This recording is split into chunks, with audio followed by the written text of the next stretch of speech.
काय येतो रा या दमलाच ना.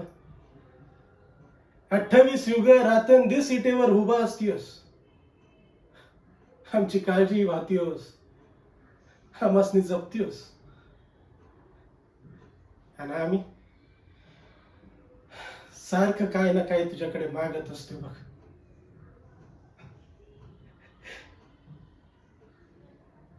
नाही पण आज मी तुझ्याकडे काय मागायला नाही आलोय, खडसावून विचारायला आलोय.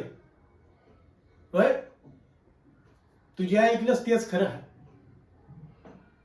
माझा अधिकार आहे त्यो. तूच माझा माय बाप आणि तूच सगळं आहेस. सारं मनीचं गुज तुझ पाशी, सारा राग, सारी माया, सारी काळजी तुझ ठाई. आता आज ना उद्या तुझ्या पाशी याच तर आहे. काय म्हणला? एवढी घाई कशाला?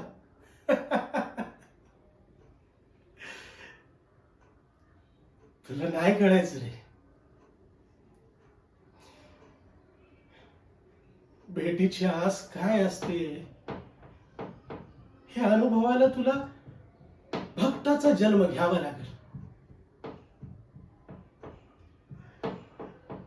तुझ्या समोर वाढलेलं नैवेद्याचं ताट कवर इथं होईल हे येड्यासारखं दिवसातून 10 यायला पाहून जातो, तरी बी तू जेवत नाहीस.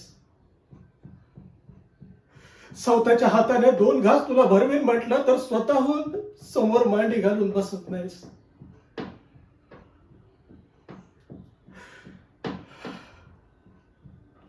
माझ्या भोवती मनात तू बसतोस, पण समोर मात्र येत नाहीस. विठ्ठला, तुझ्या भेटीची आस जीवाला भोर लावते रे. एकदा ये आणि दर्शन दे विठ्ठल. पांडुरंगा, किती अंत पाशी, आता किती अंत पाशी.